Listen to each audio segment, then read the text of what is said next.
여러분, 성경에는 자세한 사건들과 시간적인 예언들이 많이 다루어진 것만은 사실입니다. 하지만 성경 예언은 이 세상이 어떻게 흘러가게 될 것인가 하는 그 조류와 방향에 대해서 분명한 좌표를 우리에게 던져주고 있습니다.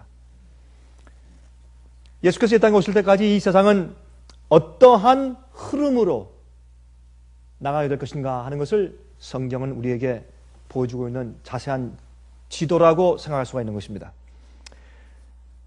여러분, 잠언 3장 5절부터 7절 보시면 다음 같은 말씀이 있습니다. 잠언 3장 5절부터 7절 보시면 너는 마음을 다하여 여호와를 의뢰하고 내 명철을 의지하지 말라. 너는 범사의 그를 인정하라. 그리하면 내 길을 지도하시리라. 우리가 성경이 어떻게 예언하고 어떻게 말씀하고 있는 것을 우리가 의뢰하고 주님을 신뢰하고 따르면 주님께서 우리를 인도하시는 것입니다. 무엇이 인도합니까? 이미 주신 지도대로 따라가면 자연히 주께서 우리를 인도하시는 것이 되죠.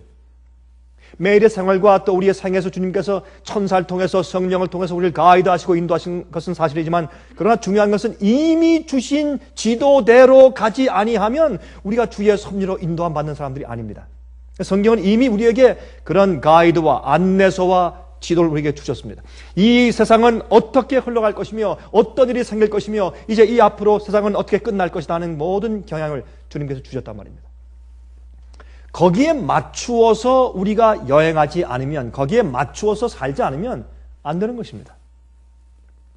그래서 이 성경은 이 세상의 조류가 어떻게 흘러가는가 하는 것을 말해주고 있습니다. 여러분, 이 바다에 밀물과 썰물이 있는 것처럼, 물이 나갔다가 들어왔다가 나갔다가 들어오는 것처럼 이제 그러한 조류가 분명히 성경 예언 가운데 기록되어 있는 것입니다. 한 아이가 바닷가에서 아빠 물이 나가요 하니까 아빠가 하는 얘기가 저 물이 다시 올 것이다. 이 성경은 거기에 대해서 너무나 자세하게 이 세상의 조류를 설명해 주고 있단 말입니다. 여러분, 이 요한계시록 13장을 보면 그 내용 가운데 두 가지 세력이 나오는데, 이 두 가지 세력이 마지막 시대에 합치면서 그 연합된 세력이 이 마지막에 그 종말을, 이 세상 종말을 꼴지어 나르는데 굉장한 역할을 한다고 성경은 예언하고 있습니다. 우리 먼저 요한계시록 13장을 좀 펴서 보십시다. 요한계시록 13장, 우리가 잘 아는 말씀이죠. 요한계시록 13장 1절부터 9절까지 있는 우리 전반부 말씀을 먼저 읽어보도록 하십시다. 요한계시록 13장 1절부터 9절까지입니다. 이렇게 말씀합니다. 내가 보니 바다에서 한 짐승이 나오는데 뿔이 10이요 머리가 7이라. 그 뿔에는 10면류관이 있고 그 머리들에는 참남된 이름들이 있더라 그랬습니다. 여러분, 여기 있는 말씀이 무슨 뜻입니까? 한 짐승이 올라오는데 바다에서 올라옵니다. 우리가 잘 알지만 다시 한번 좀 간단하게 짚고 지나가십시다. 이 물은 사람들이 많이 있는 장소로 성경에는 예언적으로 표상되었습니다. 여러분, 계시록 17장 15절에 음녀가 앉아있는 물은 많은 사람이요 백성이요 민족이요 또한 방언이라고 말씀을 하셨습니다. 그러므로 이 물은 사람들이 많이 있는 곳에서 올라왔기 때문에 이것은 그 당시에 사람들이 많이 모여 살고 있던 유럽 대륙을 말하는 것을 알 수 있습니다. 특별히 그 물이 많은 그 이제 삼면을 바다로 하고 있는 특별히 그 이태리의 로마에서 한 이제 세력이 올라왔다 그 말입니다. 더 자세히 말씀을 드린다면 그렇죠? 그런데 그 뿔에 그 머리가 이 짐승은 머리가 7개고 뿔이 10개예요.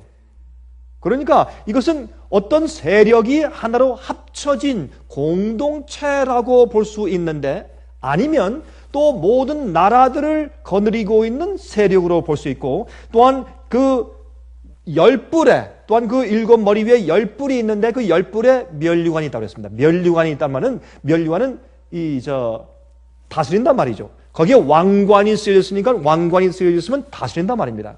그러므로 사실은 7 나라보다 그 이후에 열뿔이 생겼을 때에 그 열뿔이 현재 이 시대를 다스리고 있는 그 시대에 이 짐승이 올라왔다라고 생각하면 좋겠습니다.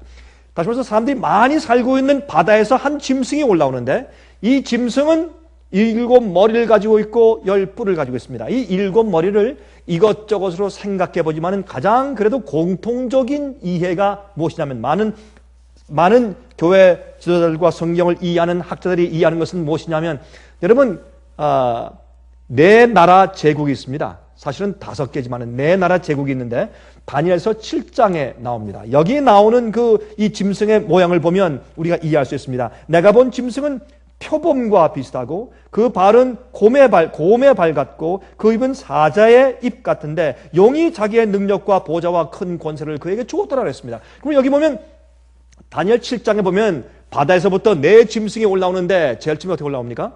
바벨론과 메데페르시아와 헬라와 로마가 올라옵니다. 제일 먼저는 독수리의 날개를 가진 사자가 올라오고 그 다음에 곰이 올라오죠. 그 다음에 표범이 올라옵니다.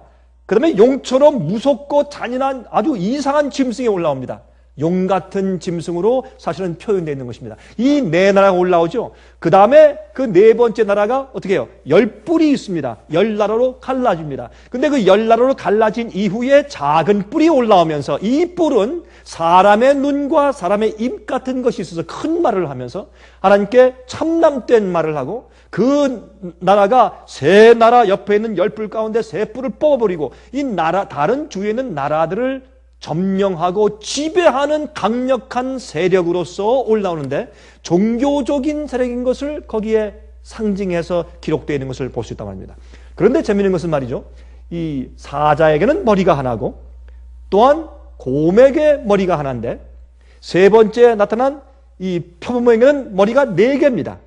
그래서 이 헬라가 4나라로 갈라지지 않습니까? 그래서 4개. 그 다음에 또 용같이 무서운 잔인한 짐승인 로마를 상징하는 그 짐승도 머리가 하나였기 때문에 우리가 계산하면 7머리가 됩니다. 근데 7머리 이후에 열뿔이 있기 때문에 열뿔로 나라가 갈라졌습니다. 로마는 사실은 내국적으로 갈라져서 서부 유럽이 되었지 않습니까? 그래서 10나라 시대에 작은 뿔이 올라왔다고 다니엘 7장은 말하기 때문에 여기 있는 말씀도 같아요. 바다에서 한 짐승이 올라오는데 머리가 7이고 뿔이 10개인 그런데 그 뿔에 면류관이 왕관이 있다고 하니까 10나라로 갈라져서 10나라가 현재 존재하고 다스리고 있는 그 시기에 그때에 올라오는 짐승으로 여기 표현된 것입니다. 이 짐승은 똑같이 물에서 올라왔는데 여러분 거기에 있는 다니엘 7장도 이 짐승들이 이 물에 바람이 불면서 올라왔다고 설명하고 있는 것입니다. 근데 이 짐승이 올라와서 흥미있는 것은 열뿔이 존재하는 이미 로마 제국이 열뿔로 갈라진 다음에 교황권이 올라온 것처럼 이 열뿔이 갈라져서 그 열뿔의 시대가 존재하던 그 시기에 이 짐승이 올라왔는데 바벨론의 그래서 이 신상은 금으로 상징된 바벨론의 부함을 가지고 있고 또 메데 페르시아의 용맹함을 가지고 있고 그 다음에 헬라 나라의 신속함을 가지고 있고 로마의 잔인함을 가지고 있는 그 모든 성격을 한 몸에 가지고 있으면서 열뿔로 로마 제국이 갈라져 있는 그 시기에 올라온 짐승을 여기 말하고 있습니다. 근데 흥미있는 것은 말이죠. 그 다니엘 7장에는 사자, 곰, 표범, 용 같은 무서운 짐승 이렇게 되어 있는데 여기는 그것을 거꾸로 해놓았습니다. 몸은 표범 같고 그렇죠? 발은 곰 같고 머리는 사자 같고 이렇게 해서 거꾸로 사자, 곰, 표범이 아니고 표범, 곰, 사자 이렇게 표현했습니다. 그 말은 지금 이미 로마가 갈라져서 열국이 돼 있는 그 시대에 사도 요한이 계시를 보면서 이 과거를 거꾸로 돌이켜서 보기 때문에 표범, 곰, 사자로 이렇게 표현한 것을 우리가 여기서 볼 수 있는 것입니다. 그런데 여기에 사실 표범, 곰, 사자였지만 뭐가 빠졌습니까? 용 같은 짐승이 빠졌어요. 네 번째 이 로마를 상징하는 무섭고 기이한 짐승이 빠졌습니다. 근데 그 짐승을 어떻게 표현하는가 하면 이 짐승이 올라왔는데 어떤 짐승? 바벨론의 부와 메데페르시아의 용맹함과 또 신속하게 세상을 정복하는 그 힘을 가진 헬라의 그 특징을 한 몸에 가지고 있고 열불 시대에 올라온 이 종교 세력을 누가 그에게 힘을 주느냐 하면 용 같은 짐승이 용이 자기의 능력과 보좌와 큰 권세를 그에게 주었더라 그랬습니다. 물론 성경에서 용은 또 옛뱀 마귀를 상징하죠. 그러나 여기에서 이 용은 여기에 표범, 곰, 사자를 상징하면서 또 나온 짐승이기 때문에 이것은 네 번째 무서운 짐승인 로마라고 우리가 풀이해도 아무런 손색이 없는 것입니다. 그래서 이 로마가 자기의 능력과 보좌를 이 짐승에게 주었습니다. 다시 말해서 로마가 예를 들어서 줄리우스 황제가 말이죠. 서로마에서 동로마로 전도해 가면서 칸스탄티노플로 전도해 가면서 거기에 남아있는 서부 지역의 이 로마 제국의 그 바큐물, 공백을 어떻게 해요? 주권과 종교권의 공백을 로마에 있는 기독교의 감독 유세비우스에게 그 권세와 힘을, 능력을 그에게 주고서 떠났습니다. 그래서 이 교황이 되었죠. 로마 교회의 감독이 교황으로 급상승하면서 그가 이 정치적인 힘까지 종교적인 힘은 물론이요 모든 세상의 교회의 아버지가 된다며 그래서 파파죠. 그렇죠? 파파가 됐습니다. 다시 말해서 교황이 교회의 아버지가 되었습니다. 심지어 얼마 전에 이달에 4월 달입니까? 이 교황 베네딕트 16세가 왔을 때 미국의 대통령도 Holy Father, 클린턴 대통령은 My Father 이런 말을 다 했습니다. 그러면 이것은 온 세상이 그를 아버지라고 부르기 시작했습니다. 그런데 이 세력이 로마 제국이 로마 황제가 그에게 고난을 주고 또한 능력을 주었다. 그에게 보좌를 주었다. 이렇게 말을 했는데 그것은 역사에 분명히 그렇게 해준 것을 기록하고 있는 것을 우리가 알 수가 있습니다. 자, 그랬는데 여기 보니까 그의 머리 하나가 상하여 죽게 된 것 같더니 그 죽게 되었던 상처가 나오매 온 땅이 이상히 여겨 짐승을 따르고 근데 그 머리 가운데 하나가 상해요. 죽게 되는 상처를 받습니다. 그리고 이것은 교황 자체가 큰 상처를 받는 것을 알 수 있기 때문에 이것은 1978년도에 이 나폴레옹 장군의 부하였던 버티어 장군이 교황권에 들어가서 피우스 6세 교황을 붙잡아서 말에 태우고 불란서에 가서 감옥에 가둔 다음에 3개월 안에 감옥에서 죽었습니다. 죽게 되는 상처를 받았습니다. 온 세상은 이제 우리가 드디어 교황권의 독재에서 해방되었다고 소리를 질렀습니다. 그렇죠? 죽게 된 상처가 났어요. 그런데 죽게 된 것 같았는데 그 죽게 되었던 상처가 났습니다. 여러분 1920년대에 이태리의 무솔리니가 어떻게 했습니까? 바티칸에 있는 약 108에이커 정도의 땅을 바티칸에 주면서 나라로 인정했습니다. 그 나라로 인정했을 때 그 나라가 어떻게 해요? 종교 국가지만은 또 하나의 나라 가운데 하나가 되어서 성장하기 시작하자 그의 상처가 낫기 시작했습니다. 죽었던 상처가 낫기 시작했죠. 지금은 거의 다 나와서 온 세상을 지배하고 존경받는 세력이 된 것을 우리가 지금 보게 되는 것입니다. 그런데 이 세상이 이상히 여겨서 짐승을 따르고 참 이상하다가 아닙니다. 영어는 wonder after him. 너무 놀라워서 경의하는 마음으로 그를 따른다. 그렇게 예언되어 있습니다. 용이 짐승에게 권세를 주므로 용에게 경배하며 짐승에게 경배하여 가로되 누가 이 짐승과 같으뇨 누가 능히 이로 더불어 싸우리요 하더라. 여기에 이 사탄이 그 당시엔 로마 제국이 이 세력의 짐승에게 힘을 주었습니다. 그때 온 세상이 그를 경배하면서 누가 이 짐승과 같으뇨 누가 능히 이로 더불어 싸우리요 하더라. 도덕적인 힘이에요. 종교적인 힘이에요. 이거는 어떤 힘으로도 대항할 수 없는 그런 세계 슈퍼파워로 성장하게 된 것입니다. 여러분, Kiss of this blood, 그렇죠? 말라키 교수가 쓴 Keys of this Blood, 이 피의 열쇠라는 그런 책이 있었습니다. 우리가 몇 년 전부터 꽤 관심 있게 읽어보았던 책이죠. 여러분 그 책을 보면 이렇게 되어 있습니다. 이것은 제수잇 대학의 교수가 쓴 책으로서 그 당시에 이 세상에는 세 가지 슈퍼파워가 전쟁을 하고 있다.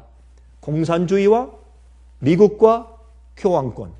이 세 세력이 슈퍼파워인데 이 슈퍼파워가 전쟁을 하고 있다가 이제 결국엔 두 파워가 내려가고 나머지 한 파워가 세상을 장악하고 지배하게 될 텐데 그것은 결국에 살아남는 것은 교황권의 슈퍼파워일 것이다 라는 것을 역사적으로 신학적으로 또한 이 사회 흐름으로서 증명하고 설명한 책이 Keys of this Blood입니다. 그런데 거기에 보면은 결국엔 공산권과 그 다음에 미국이 내려갑니다. 그래야 세 번째 슈퍼파워인 교황권이 올라가게 되는 것을 설명했습니다.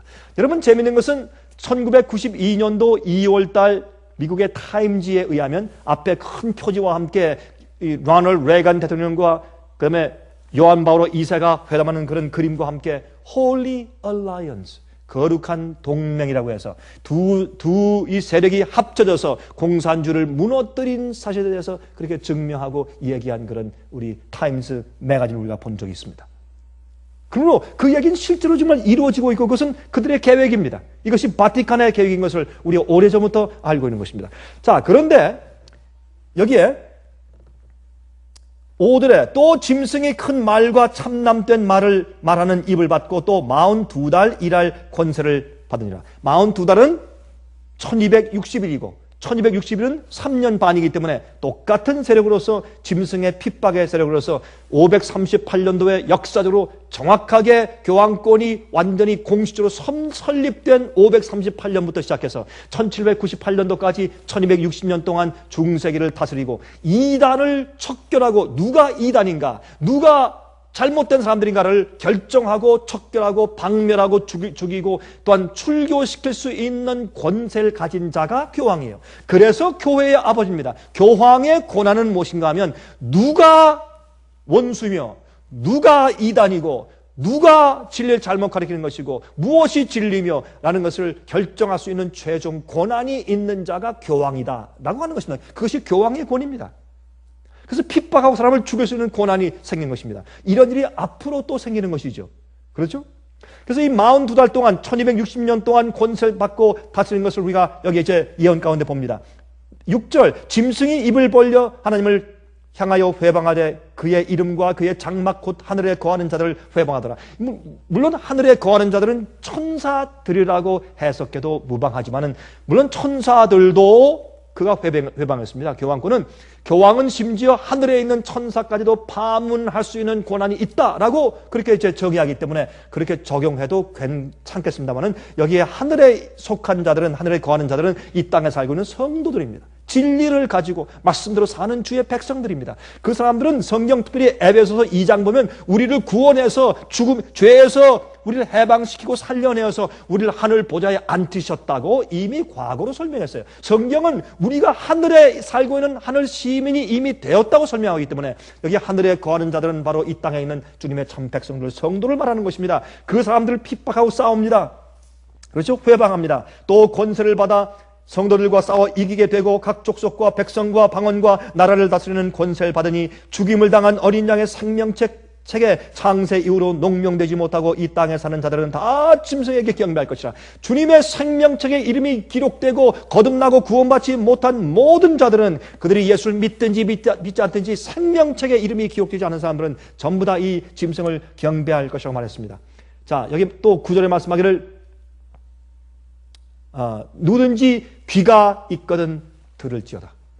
이것은 영적으로 들을 귀가 있는 자만 이해할 수 있는 것이기 때문에 들을 귀가 있는 자는 들을지어다 그렇게 말씀을 한 것을 우리가 볼 수 있습니다. 자, 이렇게 해서 첫 번째 짐승이 올라옵니다. 그렇죠? 여러분, 이 첫 번째 짐승은 이러한 특징을 가지고 있죠. 첫 번째, 많은 사람들이 있는 물에서부터 올라온 짐승입니다. 두 번째, 내 제국의 특징을 한 몸에 가지고 있는 짐승입니다. 세 번째, 용이 권세와 보좌를 준 짐승입니다. 용이 권세와 보좌를 준 짐승입니다. 로마, 용 같은 짐승의 모습입니다. 마귀가 그 당시에 자기의 부하였던 로마 제국을 통해서 교황권에게 이단을 결정하고 척결할 수 있는 능력을 주고, 또한 로마의 군대와 정치력, 경찰력을 사용할 수 있는 힘을 주었습니다. 그래서 538년도에 교황권이 공식적으로 설립되기 이전에 특별히 아리안족 같은 사람, 그 족속들은, 큰 족속 자체가 교황권을 반대했기 때문에 교회는 예수님이 우리 주인인데 어떻게 또 인간적인 머리가 있으며 우리의 교황 아버지가 있을 수 있습니까? 우리 반대합니다. 우리 받지 못합니다 하는 그 아리안 족속은, 여러분 사실 로마 군대를 보내서 완전히 씨를 말려버렸어요. 아리안 족속들은 이 유럽의 어떤 서부 유럽 국가 가운데 존재하지 않습니다. 완전히 씨가 말라 다 죽어버렸습니다. 없애버렸습니다. 그뿐만 아니죠. 새 부족을 다 없애버린 것을 역사 가운데서 우리가 찾아볼 수 있는 것입니다. 자, 그런 특징이 있어요. 또 네 번째, 하나님의 백성들을 1260년간 42달 동안 핍박하는 세력이에요. 다섯 번째, 참남된 말을 합니다. 참남된 일을 해요. 이것은 하나님을 향해서 참남되게 말합니다. 죄를 용서할 수 있다고 말합니다. 그렇죠? 하나님의 법을 자기 마음대로 바꿀 수 있다고 말합니다. 자기가 하나님이라고 말합니다. 이 지상에 있는 어떻게 해요? 대표자가 아니라 하나님의 대리자, 자기가 계명도 바꿀 수 있다고 말하는 세력이기 때문에 그렇게 말씀하고 있습니다. 자, 여섯 번째, 죽게 되는 상처를 받았습니다. 또 부활합니다. 회복되죠? 일곱 번째, 온 세상 사람들의 경배를 받게 되는 짐승입니다. 여기에 1900년도에 쓰여진 A.C. 플릭 목사가 쓴 The Rise of the Medieval Church, 중세기의 교회의 올라옴, 출발이라는 그런 책에서 150페이지에 기록하기를, Out of the ruins of political Rome, 정치적인 로마의 멸망에서부터 arose the great moral empire, 큰 도덕적인 제국이 올라왔는데 in the giant form of the Roman Church, 로마 교회의 그 커다란 그런 형식하에서 교회 큰 거인이 올라왔다. 그렇게 말씀되어 있습니다. 그건 세상 역사가 다 인정하는 것이죠. 그래서 우리가 로만 캐톨릭 교회의 교황권인 것을 우리가 알게 되는 것입니다. 제가 다시 말씀드리지만 우리 화면을 통해서 보시는 분들이 가끔 오해할 수 있겠습니다만, 제가 지금 이 설명하는 내용이 한 교단과 교파를 비난하는 이야기가 아닙니다. 이것은 잘못된 오류를 가르치며 사람들을 성경적이 아닌 하나님의 길대로 가지 않고 잘못된 길로 가게 만들며 바벨론의 포도주를 마셔서 취하게 하는 시스템을 말하는 것이지 어떤 그 교회 교인들이나 교파를 공격하는 것이 아닌 것을 이해해 주시기 바랍니다. 두 번째 짐승이 올라오죠. 자, 이제 13장 11절부터 18절 읽겠습니다. 요한계시록 13장 11절부터 18절까지 읽읍시다. 내가 봄에 또 다른 짐승이 땅에서 올라오니 새끼 양같이 두 뿔이 있고 용처럼 말하더라. 여러분 여기에 새끼 양이 있어서 새끼 양이 올라오는데 나중에 올라와서 어떻게 합니까? 용처럼, 용같이 말합니다. 그렇죠? 참 흥미있는 얘기입니다. 우리가 알다시피 양은 예수님을 상징합니다. 두 뿔 가졌습니다. 한 뿔이 아닙니다. 독재주의가 아니고 사법부와 행정부가 같이, 다시 말해서 대통령제와 그 다음에 이 국회가 같이 존재하는 민주주의 형태로 올라오는 국가인 것을 말하는데, 기독교 정신, 예수님의 정신을 가지고 올라오는데 땅에서 올라오니까 많은 사람들이 살고 있지 않는 그런 지역에서 올라와서 미국인 것을 설명합니다. 나중에 용처럼 말한다고 했습니다. 그런데 올라왔는데 올라오면서 나중에 하는 성격은 맨 마지막에 사탄이 하는 성격으로 돌변하는 것을 말하고 있습니다. 13절, 12절. 저가 먼저 나온 짐승의 모든 권세를 그 앞에서 행하고, 저가 먼저 나온 짐승은 아까 우리가 읽은 물에서부터 올라오는 한 짐승인데 교황권을 말하죠. 그가 먼저 나온 짐승의 교황권의 모든 권세를 그 앞에서 행하고 땅과 땅에 거하는 자들로 처음 짐승에게 경배하게 하니 죽게 되었던 상처가 나온 자니라. 여기 보니까 그 교황권이 가지고 있는 모든 권세를 누구 앞에서 행해요? 교황 앞에서 행해 준단 말입니다. 다시 말해서 교황인 자기가 스스로 하는 건 아니지만 미국을 통해서 그 일을 다 해준다 그 말이죠. 미국이 그 일을 교황 앞에서 교황이 행해야 할 일을 대신 다 해주는 꼭두각시 노릇을 한다고 여기 이야기하고 있습니다. 이것은 얼마나 분명하게 세상이 흘러갈 그런 징조와 방향을 정확하게 우리에게 설명해 주고 있느냐 말입니다. 그렇죠? 근데 저가 먼저 나온 짐승의 모든 권세를 그 앞에서 행하고 땅과 땅에 거하는 자들로 처음 짐승에게 경배하게 하니 하나님께 경배하기 위해서는 뭘 해야 합니까? 주님의 말씀과 진리와 계명대로 해야 주님께 경배하는 것입니다. 주께서 말씀하신 대로 예배하고 주께서 말씀하신 날에 경배해야 합니다. 그렇죠? 여기 보면 하나님을 경배하는 것이 아니라 누굴 경배합니까? 짐승을 경배케 합니다. 누가? 미국이. 자, 그렇게 하기 위해서 무엇이 되어야 합니까? 이 미국은 독재 정치 기구가 되어야 합니다. 그렇지 않으면 이런 민주주의 사회에 이렇게 정말 마음대로 장사하고 마음대로 예배하고 마음대로 집회하고 마음대로 말하고 마음대로 인식할 수 있는 이런 자유나라에서 이러한 명령을 내릴 수가 없습니다. 그러면 미국이 어떻게 해요? 독재주의가 되어야 합니다. 그러면 지금 미국이 독재주의가 되어가고 독재 정부가 지금 오고 있습니다. 정말 그런가? 우리 눈에 보입니까? 정말 보입니다. 자, 그것을 좀 설명을 이제 드리려고 합니다. 현재 우리가 살고 있는 이 시대의 징조를 좀 설명을 드리려고 하는 것입니다. 그 전에 제가 서론적으로 이것을 예언을 설명을 드리는 것이죠. 근데 사람들로 하여금 처음 짐승에게 경배하게 하니 곧 죽게 되었던 상처가 나온 자니라. 이 먼저 나온 짐승이 누구라고요? 죽게 된 상처를 받았다가 다시 나온 자. 그러므로 분명히 이것은 교황권인 것을 의심할 여지가 없습니다. 아무리 우리가 눈을 비비고 찾아봐도 그렇게 이외에는 다르게 우리가 이것을 해석할 재주가 없죠. 그렇죠? 13절 큰 이적을 행하되 심지어 사람들 앞에서 불이 하늘로서 땅에 내려오게 하고 이적과 표적을 행하니까 이건 종교적인 일이죠. 종교적인 집회를 통해서 거짓 이적과 거짓 표적을 행하고 심지어 하늘에서 불이 내려오는 것처럼. 여러분, 불이 내려온 것은 언제입니까? 아벨이 제사할 때, 솔로몬 왕이 성전을 짓고 나서 번제를 드릴 때, 그렇죠? 엘리야가 호렙산 위에서, 갈멜산 위에서 영적으로 투쟁할 때 하늘에서 불이 내려왔죠. 이것은 또 오순절날 하늘에서 불이 내려왔죠. 이런 것들은 하나님께서 인정해 주신다는 영적인 표였습니다. 그러므로 거짓 이적을 행할 때 마치 하늘에서 성령이 떨어진 것처럼 거짓 인정을 받으며 행하는 이 교회들의 타락한 모습을 여기에 상징하고 있는 것입니다. 그렇게 함으로 무엇을 합칩니까? 종교 교회를 합쳐요. 합쳐서 어떻게 해요? 당신 교회도 성령이 있고 나도 성령이 있고 교황 교회도 성령이 있고 우리 개신교회도 성령이 있고 다 같네. 그러니 우리 각 교회에 서로 다른 각가지 가르침이나 그런 교리를 따지지 말고 우리 이제 하나로 합칩시다. 사랑과 연합을 합칩시다. 이렇게 하게 만드는 모습을 여기서 보게 되는 것입니다. 자, 14절 짐승 앞에서 받은 바 이적을 행함으로 땅에 거하는 자들을 어떻게 했어요? 미혹하여서 속여서 땅에 거하는 자들에게 이르기를 칼에 상하였다가 살아난 짐승을 위하여 우상을 만들라 하더라. 그를 경배하는 한 방법이 있어요. 여러분, 그 당시에 느부갓네살 왕은 말이죠, 이 바벨론 제국을 섬기기 위해서, 자기를 경배케 하기 위해서 자기가 앉아서 섬기라 이렇게 하지 않고 모든 사람이 와서 섬기게 만드는 우상을 세워놨어요. 금신상을 세워서 두라 평지에 세웠습니다. 모든 대표들이 세상에서 와서 그 앞에 경배케 만들었습니다. 그것이 우상을 숭배한 것이었습니다. 그 사실의 이야기를 갖다가 상징적으로 이 요한계시록 13장에 기록해 놓았기 때문에 똑같은 처지가 앞으로 생기는 것입니다.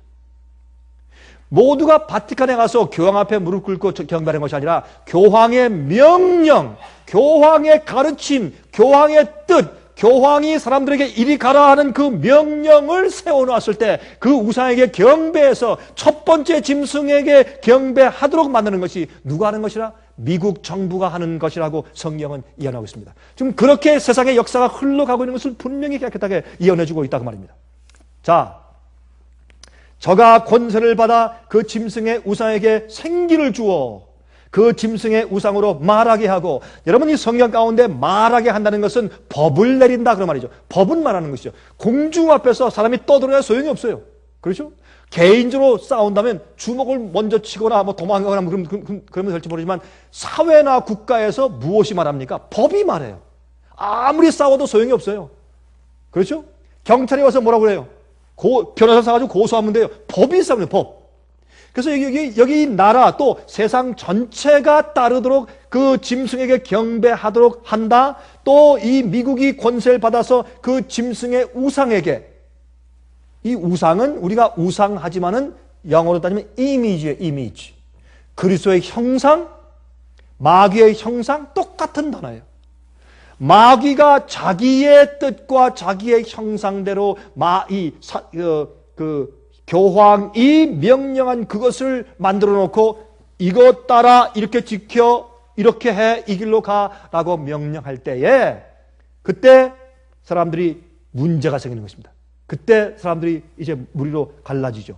그런데 여기 보면 이 짐승의 우상으로 말하게 해요.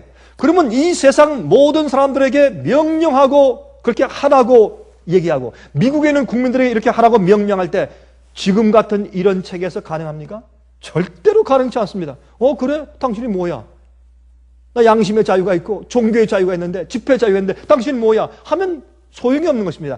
여러분, 이러한 명령은 어느 때 가능한가? 독재 정부 하에서만 가능합니다. 이것은 계엄령 하에서 가능한 일입니다. 미국 같은 나라에서 어떻게 독재 정부가 생깁니까? 미국 같은 공화당과 민주당의 선거 제도와 이런 자유 정치 체계에서 어떻게 이것이 가능합니까? 성경은 말하기를 어떻게 말하고 있습니까? 독재 정부가 온다고 말하고 있고, 미국이 짐승의 우상을 세워서 명령하는데 무엇으로? 법을 만들어 이 법을 지켜. 이것이 우상이 말하는 것이에요.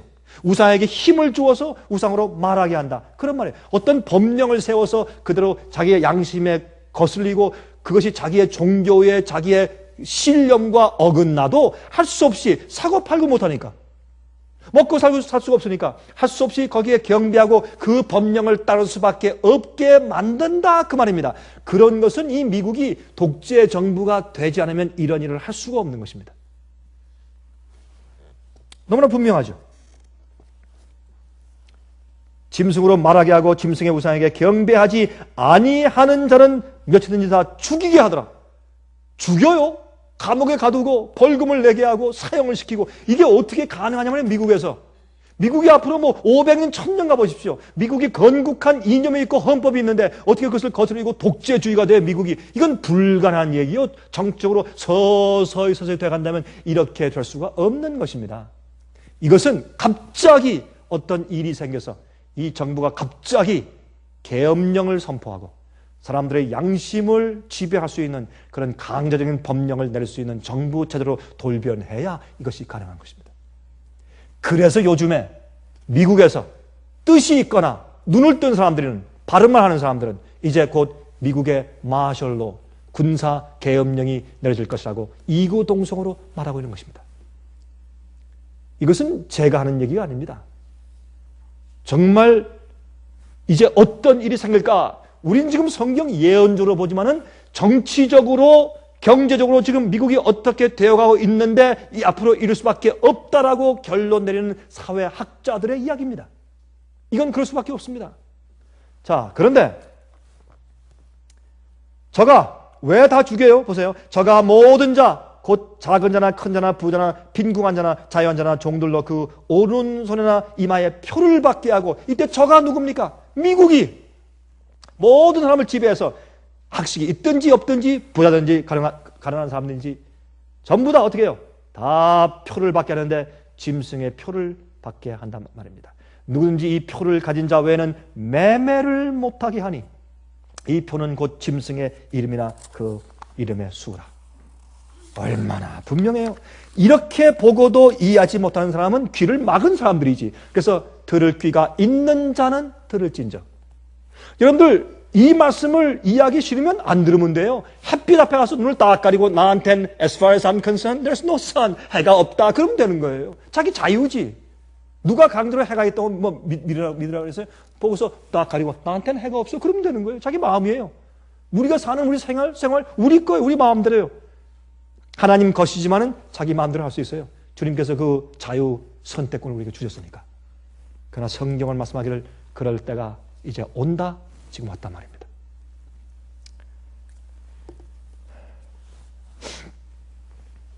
자, 1989년도에 소련 공산 연방이 무너져 내렸습니다. 그때 무너졌을 때 1989년도 12월 달에 뉴스윅 매거진은 이 교황과 미국의 협력을 통해서 이 공산 세계가 무너졌는데 제일 처음에 어떻게 폴란드에 있는 노동조합을 통해서 발렌사 그러죠? 노동조합을 통해서 그게 시작이 되었는데 이 뒤에 숨어서 일하는 사람들은 바티칸이고 미국이었다. 미국의 CIA의 그 작전과 돈을 대주는 것과 또한 천주교의 힘으로 이 일이 이루어졌다. 설명을 했습니다. 자, 그 다음에 1992년도에 타임지 2월호는 그것을 대서특필해서 교황과 미국의 대통령이 그 일을 했다고 하는 것을 온 세계에 발표하였습니다. 이제 남은 것은 성경 예언에 의해서 미국이 첫 번째 짐승을 위해서 일을 해주어서 첫 번째 짐승의 표를 온 세상이 받게 만드는 일이라고 성경은 설명합니다. 자, 미국의 지금 경제 파탄으로 참 힘들죠. 참 재밌어요. 13,000, 최근까지 13,000가지가 있던 주식이 말이죠. 떨어졌는데 금요일 날까지 떨어진 것, 금요일 날 한 300 얼마가 떨어졌어요. 떨어진 것을 보니까 지금 8,000 그저 몇백이에요. 그러니까 얼마 떨어져? 거의 5,000이 여러분 주식 5,000이 떨어졌다. 이건 말이 되는 얘기예요? 이건 말이 안 되는 얘기. 이건 정상이 아니에요. 5,000이 떨어졌다고 하는 것은 얼마나 많은 자산이 날아간 줄 아세요? 수조 달러가 날아간 거예요. 많은 사람들의 은퇴 연금이 날아가 버리고 소셜 시큐리티가 날아가 버리고 예? 많은 사람들의 개인 일생 동안 모은 자산과 예금이 날아가 버린 것이고 엄청난 일들이에요. 그런데 이런 경제 파탄은 어떤 의미에서 계획적인 것이었습니다. 실수였겠습니까? 경제학자가 얼마나 많고 경제학 박사가 얼마나 많고 그렇게 똑똑하고 유수한 경제 장관들이 몇 명이 지나갔는데 어떻게 이것을 실수로 그렇게 했단 말입니까? 이것을 보지 못했단 말입니까? 여러분, 미국 경제가 무너지니까 덩달아서 온 세계 경제가 파산되고 나서 미국은 물론 세상의 새로운 지배체제를 만들기 위해서 이 계획이 차곡차곡 진행되고 있습니다. 지난주에 영국 수장인 골든 브라운시가 말하기를 이제는 IMF, International Monetary Fund, IMF 시스템을 갖다가 없애버리고 이제 새로운 시스템을 만들 때가 되었습니다. 지금까지 IMF는 말이죠. 각 나라나 아니면 은행들에서 그들이 파산될 때 제발 좀 도와주시오 손을 내밀면 그 자금을 대주는 그런 일을 했지만 이젠 그게 아니라 온 나라의 경제와 온 나라의 은행들을 지배하는 그런 강력한 체제가 필요합니다. 라고 해서 이제 다음 달 11월 15일 날 20개 정상회의가 미국에 있습니다. 7개 정상회의는 7개 이 선진국과 7개 국가, 준선진국과 한국과 러시아를 포함한 13국가가 다 와서 20개 국가가 모여서 이 미국에서 회의를 합니다. 이것은 굉장히 뜻깊은 회의입니다. 왜 그렇습니까? 그들의 얘기는 이제 IMF 제도를 없애버리고 새로운 경제 체제를 만들어야 합니다. 그 체제는 이 세상에 이 유엔의 전체 세계가 만든 법률에 따르지 않으면 앞으로 먹고 살 수가 없는 그런 법률입니다.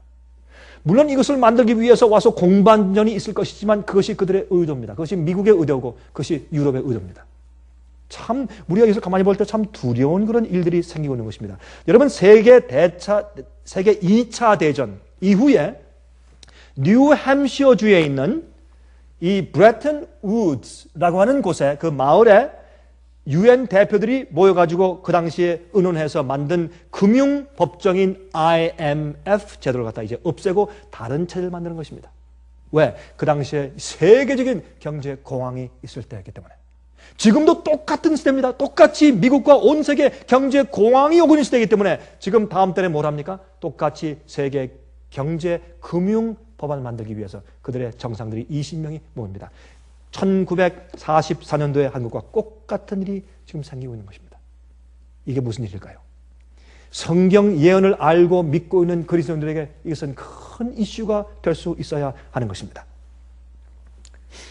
자, 미국은 말이죠. 지난 15년간 좀 쉽게 설명드릴게요.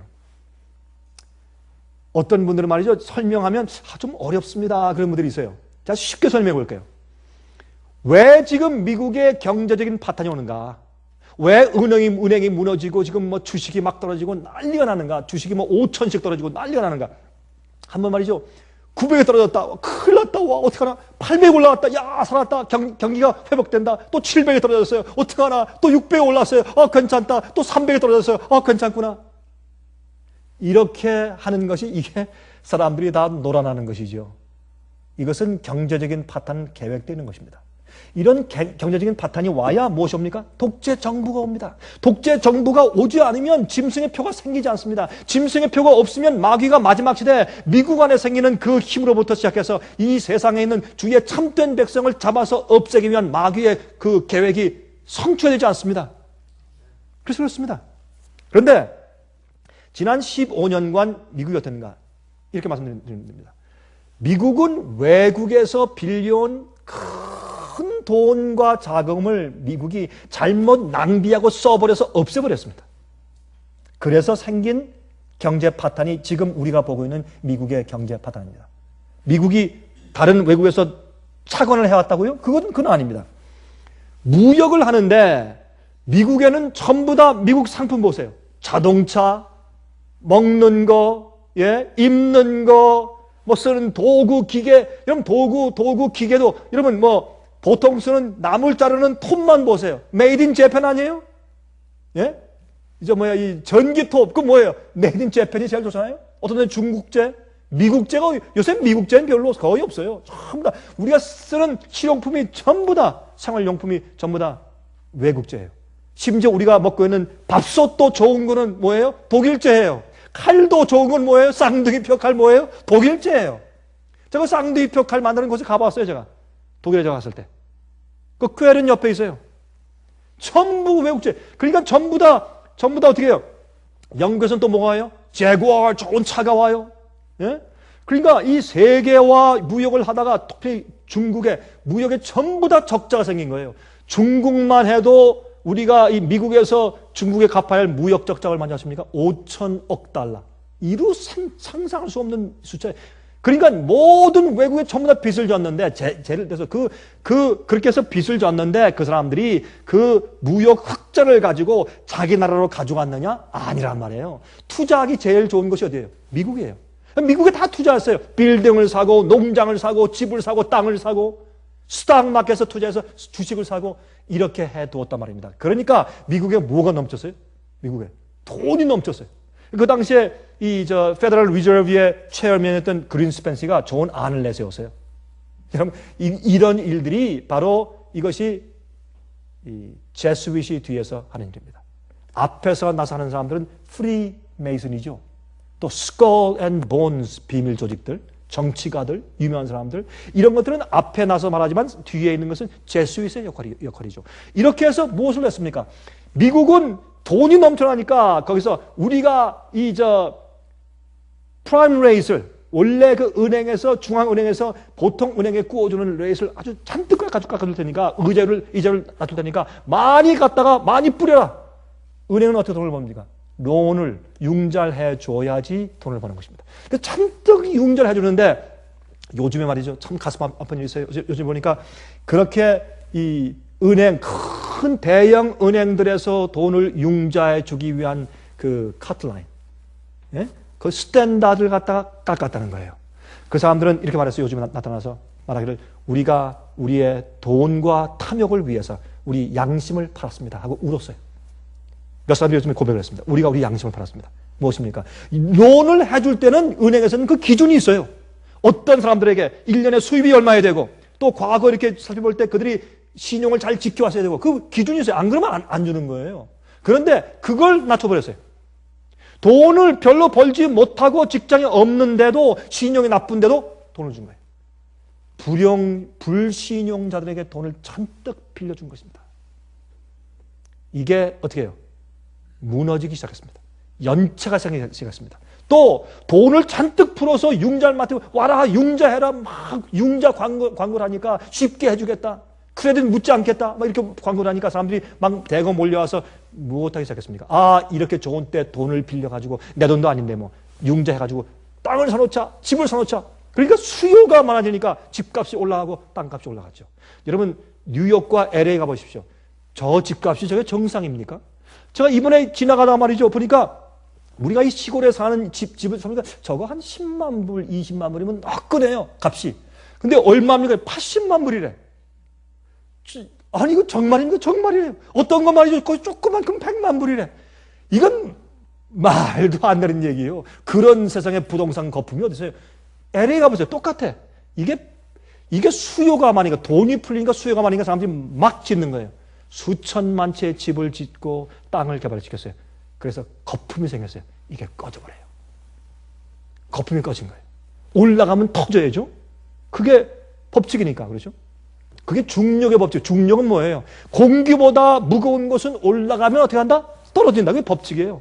거품도 풍선도 우리 껌 풍선 막 불면 어떻게 한다? 결국에 와서 터진다. 터지게 돼 있어요. 그래서 그 밸류가 반으로 줄어버리고 4분의 3으로 줄어버리고 엄청난 문제가 생긴 것입니다. 그런데 재미있는 것은 미국이 또 어떤 짓을 했는가? 이건 짓이라 그래야지. 이건 나쁜 짓이니까. 은행들이 말이죠. 론을 다 해주고 나서 자 론의 이자를 탁탁 받아보니까 얼마나 돈 벌어요. 그 융자 해준 그 어카운트를 외국에 또 팔았네. 독일, 영국, 중국, 뭐 일본, 한국에서 확 달려들어가지고 야 돈 버는구나. 그럼 우리가 사겠어 해서 그걸 또 샀는데 팔 때 몇 배 남겨서 또 팔아버렸어요 또. 그러니 2중, 3중으로 나쁜 짓을 한 겁니다. 여러분 이것이 몰라서 그렇게 했겠다. 저라도 전 경제학자가 아니라도 양심적으로 좀 그렇게 안 하겠습니다. 뭔가 계획이 있는 것입니다. 차곡차곡. 그렇게 했는데 갑자기 이제 문제가 생기니까 이제 신용자들까지도 문제가 생겼습니다. 집값이 떨어지니까 신용자까지 돈을 갚아놔야 나중에 돈을 다 20년 갚아봐야 그 액수가 너무 떨어져 있으니까 나 차라리 안 할랍니다 하고 손 들어버리는 것입니다. 이게 지금 현재 미국의 부동산 파동이고 이것이 경제 파동입니다. 주식이 막 내려가죠. 쉽게 얘기해서 미국이 외국 돈을 잔뜩 갖다가 다 써버렸어요. 그리고 그 융자해준 그 어카운트를 또 비싼 값에 또 팔아버렸으니까 이중으로 써버린 거예요. 이중으로. 그러니까 이 외국에 있는 투자한 사람들은 투자한 돈을 다 잃어버려. 또 그 융자해둔 거기다 또 플러스 융자해둔 그 융자해준 어카운트를 또 더 비싼 값에 또 팔아서 또 샀어 그 사람들이. 이중으로 다 무너버린 거예요. 그래서 미국 뉴욕 시장의 스탁이 무너지니까 온 세상의 주식시장이 무너지는 것입니다. 그걸 지금 보는 것입니다. 여러분 이것은 보통 일이 아닙니다. 이거 왜 이렇게 하는가? 미국의 경제가 무너져야 합니다. 세상의 경제가 평준화되어야 합니다. 그리고 갑자기 독재 정부가 들어서야 성경의 요한계시록 13장에 예언된 짐승의 표의 독재주의가 드디어 생길 수 있게 되는 것입니다. 이것은 마귀가 움직이는 것이기 때문에 그 속에 바벨론의 안에 있는 세력들이 있기 때문에 그렇게 움직이기 때문에 이건 어쩔 수 없는 것이에요. 자연히 그렇게 가고 있는 것입니다. 지금 미국 정부의 빚이 얼마인지 아십니까? 현재 미국 정부가 안고 있는 갚아야 할 빚이 얼마나, 이 빚은 말이죠. 앞으로 있는 은퇴자금, 소셜 시큐리티, 또 외국에서 빌린 것들, 국민들한테 반대로 그 채권을 빌린 것들 전부 다 합해서 미국 정부가 현재 안고 있는 앞으로 곧 갚아야 할 그 액수가 얼마인지 아십니까? 53조 달러. 53 trillion dollars. 이건요, 상상이 기하급수적인 숫자이기 때문에 상상을 못해. 우리가 천문학적인 숫자를 말해야 되겠죠. 너무나 많아가지고. 이것을 우리가 미국 국민들이 2억 5천만 아닙니까? 2억 5천만 가운데 각 가정마다 53조 달러를 각 가정마다 배당하면 얼마인 줄 아느냐? 여러분과 제가 우리 모두가 각 가정마다 45만 불의 빚을 각각 지고 있는 격입니다. 우리가 다 각각 45만 불씩 빚을 지고 있어요. 우리가 부자입니까? 미국 정부가 부자입니까? 이렇게 문제가 생긴 것입니다. 이게 지금 터지고 있는 것입니다. 올해 2008년도 3월 달에 미국에서 국회에서 비밀리에 가진 클로즈 도어 국회가 있었습니다. 이 클로즈 도어 국회는 지금까지 미국의 헌정사상 3번 과거에 있었습니다. 이번에 2008년도 3월 달에 있었던 이 국회 비밀회의는 그것은 이 4번째로 있던 비밀회의입니다.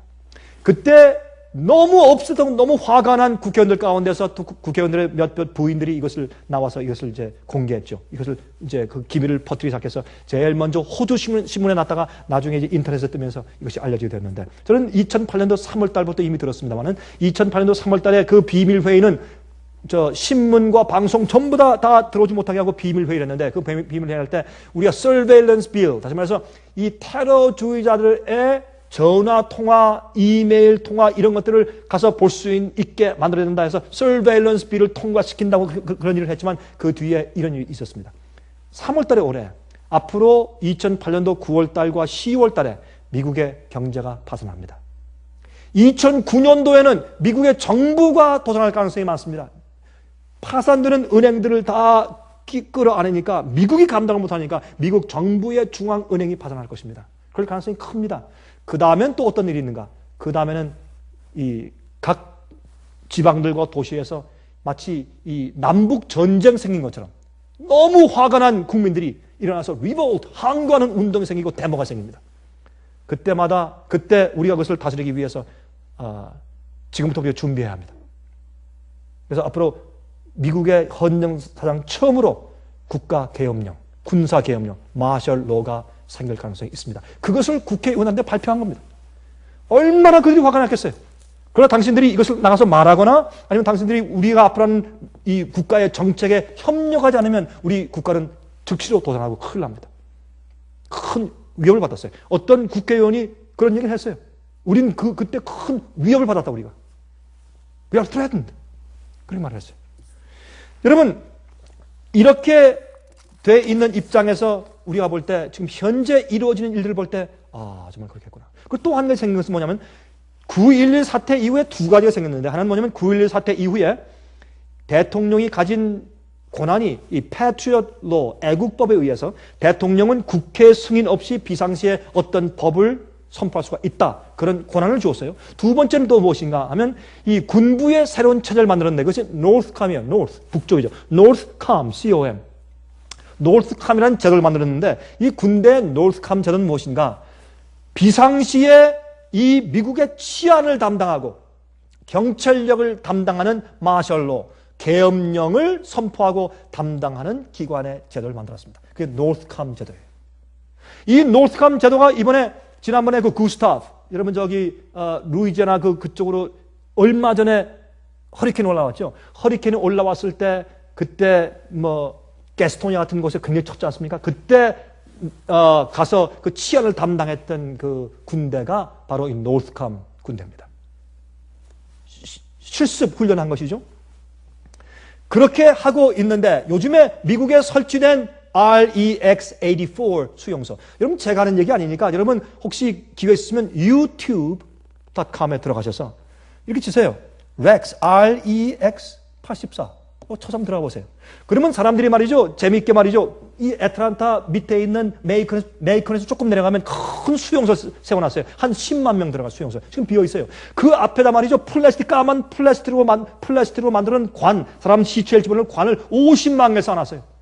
누가 가서 그걸 비디오를 다 찍어서 올려놨어요. 한번 가서 보세요. 제가 한 얘기 아니에요. 봤는데 보니까 어마어마해. 여러분 이러한 수용소를 미국에 한 200개를 만들어놨어요. 왜? 앞으로 경제 파탄이 와버리면 미국에서 사람들이 가만히 있겠어? 미국 같은 사람들이 가만히 안 있어요. 난리가 나지. 내 돈 내놔. 여러분 음식물 먹는 음식품 회사가 망할 수가 있어요. 그러면 음식이 도시 안 와요. 어떻게 큰 문제가 생겨요. 소요가 생겨요. 그럴 때 누가 옵니까? 노스컴 군인들이 오는 것이에요. 여러분이시요. 지금 현재 이루어지는 상황들은 그렇게 갈 수밖에 없도록 이 세상과 미국을 움직이고 있는 것을 우리는 앞에 보는 것입니다. 성경을 말씀하기를 들을 귀가 있는 자는 들을지어다. 들을 귀가 있는 자는 들을지어다 말씀을 했어요. 여러분, 이런 독재 정부가 오는 것입니다. 생각해 보세요. 옛날 중세기에 종교 독재가 있었어요. 그 이후에 산업혁명이 있었습니다. 그 다음에 산업혁명 가운데 혁명 이후에 생긴 두 가지 독재가 있어요. 뭐예요? 공산주의 독재와 뭐예요? 자본주의 독재예요. 여러분, 자본주의가 독재 아닌 거죠? 자본주의도 독재예요. 무슨 독재? 돈의 독재예요. 돈 많으면 부자, 돈 없으면 가난한 사람. 직장 위에서 맨날 노예 생활을 해야 돼. 그렇죠? 먹고 살기 위해서 노예 생활을 해야 돼. 어떻게 해요? 돈 잘 벌고 비즈니스 하기 위해서 돈의 노예가 되어 있어요. 돈의 다스림 받는 자본주의의 다스림 받는 어떤 면에서 독재예요. 여러분, 우리가 이 세상에서 자유롭습니까? 직장 생활할 때 자유롭습니까? 아닙니다. 우리가 사업할 때 자유롭습니까? 아닙니다. 전부 쪼들려. 페이먼트 내야죠. 예? 전화비 내야죠. 전기세 내야죠. 물세 내야죠. 학비 내야죠. 가스 넣어야죠. 차를 사야죠. 무슨 자유가 있어요? 옛날 살던 농사지며 평화로운 것이 우리 마음 가운데 있어요? 없어요. 그러므로 사실은 이 세상은 독재주의로 흘러가고 있다고 봐도 과언이 아닌데, 종교 독재가 교황권 독재고, 그 다음에 산업혁명 이후에 자본주의 독재와 공산주의 독재예요. 무엇의 차이예요? 공산주의는 모든 자본과 돈을 공유하자는 거예요. 다 나누어서 공유하자. 그러니까 능률이 없어요. 자본주의 사회는 경쟁해서 잘한 사람은 많이 갖고 못한 사람은 가난하고, 그래서 싸우지만은 그것도 행복이 없어요. 두 가지 제도가 다 내려가요. 그러면 그 다음에 오는 것은 또 무엇입니까? 본래 자리로 돌아가요. 종교 독재가 다시 오는 것이에요. 어려울 때 사람들은 무엇을 찾습니까? 종교 지도자, 자기들을 안위하고 위로하고 하나님의 호의를 다시 받게 만드는 자들을 찾는 것이에요. 그것이 종교 독재예요. 여러분, 성경에 보시면 지금 시간이 다 됐다고 저한테 말하니까 더 이상 이제 할 수가 없겠네요. 여러분, 성경에 보면 요한계시록 16장에 가면 바벨론은 세 갈래로 갈라진다 그랬어요. 앞으로 넘어갈 때 세 부분의 삼중연합인데 갈라진다 그랬어요. 다 파괴될 때. 그럼 바벨론의 삼중연합 가운데 그 안에 세 가지가 조직이 있는데, 눈에 보이지 않는 영적인 조직은 뭐냐? 짐승의 입에서, 용의 입에서, 거짓 선자 입에서요. 그래서 교황권의 가르침, 잘못된 가르침, 거짓 선자, 거짓, 잘못된 타락한 교회들의 잘못된 가르침, 용의 가르침, 마귀에 직접 나타나서 역사하는 강신술, 귀신들의 역사의 가르침, 이 세 가지가 종교적인 연합으로서 눈에 보이지 않는 바벨론의 연합이에요. 두 번째 연합이 있어요. 그것은 눈에 보이는 연합이요. 그것이 요한계시록 18장에 나와요. 요한계시록 18장에 말씀하기를 바벨론이 무너졌도다. 바벨론이 무너지고 또 무너진다. 그래서 뭐예요? Fallen and fallen and fallen. 세 연합이 이렇게 순서적으로 무너져요. 그럼 지금 우리가 무엇을 봅니까? 거기에 더러운 영과 가증한 새들이 모이는 것이 되었도다. 여러분, 요즘 보면 교회가 얼마나 타락했어요. 그러므로 교회가 도덕적으로 무너지는 것을 보아요. 두 번째 무엇을 봐요? 여러분, 이 눈에 보이는 바빌론의 세 가지 연합은 뭐냐면, 아까는 보이지 않는 영적인 연합이고, 눈에 보이는 연합은 어떻게 말씀했냐면, 교회의 연합, 나라들의 연합, 유엔이죠? 교회의, 종교의 연합, 나라들의 연합. 세 번째는 무엇입니까? 경제의 연합. 그래서 이 바벨론과 함께 돈을 버는 상고들이, 무역하는 사람들, 비즈니스 하는 사람들, 회사들이 참 탄식하며 우는 모습이 요한계시록 18장에 기록되어 있어요. 그때 바벨론에서 나와 하는 말씀이 나오는 것입니다. 그러면 이것을 볼 때 이 외부적이고 눈에 보이는 바벨론 세력 가운데 우리가 무엇을 보고 있습니까? 도덕적으로 교회가 타락하고 무너지는 것을 보아왔어요. 지금 무엇을 봅니까? 두 번째, 세상의 경제연합이 무너지는 것을 보는 것입니다. 세 번째 무엇이 있습니까? 나라들의 무너지는 것입니다. 이것이 세상 종말에 대한 예언이고, 이것이 세상에 흘러나가는 경향이고 목표입니다. 이것을 성경은 보여주고 있는 것입니다. 자, 이제 끝내야 할 텐데 지금 다 말씀드리지 못하겠네요. 그러므로 저는 이것을 이렇게 봅니다. 이때 계시록 18장에 보면 그러한 부가 일시간에 망하였도다. 갑자기 하루에 일시간에 망했다. 갑자기 상고들이 이 비즈니스가, 경제가 무너진다는 것을 요한계시록 18장은 우리에게 말씀해 놓고 있다고 말입니다. 저는 이렇게 봅니다. 저는 제가 과거에 이미 이렇게 될 것이라고 설명하고 강의해 놓은 어떤 교수들, 어떤 지도자, 경제학자들 얘기를 들으면서. 그 사람들은 그래요. 이제 곧 미국 망합니다. 여러분들 돈들 다 이제 가치없이 됩니다. 이것이 야고보 5장 얘기 아니에요? 금과 은이 녹슬고 옷이 좀 먹고 우리의 재물 쌓았는데 재물이 다 쓰레기처럼 돼버리고 우리가 금과 은을 갖다 박쥐에게 던지고 이사야의 말씀, 그 말씀 다 있지 않습니까? 그런데 요즘의 경제학자들과 교수들과 앞에 장래를 염려하는 사람들이 다 그런 얘기를 다 하면서 지금 미국이 앞으로 어떻게 될 것이다? 경제가 복상한다. 미국 정부가 앞으로 망할 수밖에 없다. 그 다음에 계엄령이 온다. 독재 체제가 온다. 라고 말하는 것을 들어보니까 그 사람은 누구예요? 동방박사들이에요. 동방박사가 와서 뭐라 그랬어요? 메시아가 태어났는데 어디 있어? 지금 가서 뭐 경배하려고 왔습니다. 어디 태어났습니까? 유대인들은 다 잠자고 있는데 오늘 많은 그리스도인들은 잠자고 무슨 일이 생기고 예언적인 적용이 어떻게 돼가는지 전혀 모르고 잠자고 있을 때 믿지 않는 동방박사들이 와서 지금 다 예언 성취됐는데 지금 아십니까? 그러고 다니고 있어요. 여러분, 우리가 참 준비할 때가 되었습니다. 이젠 정말 회개하고 예수님의 깨끗한 의의 옷을 입을 때입니다. 그리고 영적으로 준비할 때입니다. 그렇게 하는 자만이 마지막 환난을 통과하게 될 것입니다. 하늘에 계신 우리 아버지, 우리가 이 세상의 마지막을 대할 준비가 되어 있는지 우리 마음과 생애를 살펴주시고 주님께서 인정하시고 용납하실 만한 자들 되게 도와주시옵소서. 아버지, 저희는 부족하고 죄 때문에 저희 속에 매일 역사하시고 저에게 의로운 동기와 힘을 허락하셔서 아버지의 뜻대로만 사는 믿음 갖게 해주시옵소서. 주님, 이 세상의 예언의 성취가 너무 분명히 우리 눈에 들어옵니다. 우리가 귀를 열고 들으면 세상이 어떻게 돌아가는지 듣게 됩니다. 우리가 언제 어떻게 몇 년도에 무슨 달에 올지를 우리는 알 수 없는 것이 우리는 유한한 인간들이기 때문에 그렇습니다. 주께서 이미 주신 예언과 진리의 빛을 통해서 우리가 바라보는 것뿐입니다. 주여, 때와 시긴 모르나 분명히 그러한 방식으로 이젠 정말 짐승의 우상에게 경배치 아니하면 사고 팔지 못할 때가 곧 이르러 오는 것을 보게 됩니다. 주여, 교회를 준비시키고 저희를 준비시켜 주시옵소서. 주의 뜻대로 사는 영적인 백성들로 만들어 주시고 우리에게 깨닫고 이해하는 마음을 허락해 주시고 주님의 말씀대로 따라 살 그런 차원하고 기꺼워하는 심령을 저에게 주시옵소서. 예수 그리스도의 거룩하신 이름을 의지해서 간절히 기도합니다. 아멘. 은혜 많이 받으셨습니까? 지금까지 들으신 이 생애예빛 예배설교는 간절한 마음으로 진리를 찾는 분들과 정직한 양심으로 말씀을 받아들이고 언제나 진실이 무엇인지를 생각하는 그리스도인들을 위한 말씀입니다. 주변 가족들이나 친지들 중에 말씀을 사모하고 순결한 신앙을 갖기 소원하는 분들이 계시면 생애빛 예배설교 테이프를 소개해 주시기 바랍니다. 매주 원하시는 분들의 가정으로 직접 배달되는 생애빛 예배설교는 개인의 신앙 부흥이나 소규모 그룹 예배를 위하여 DVD와 CD로 제작되었습니다.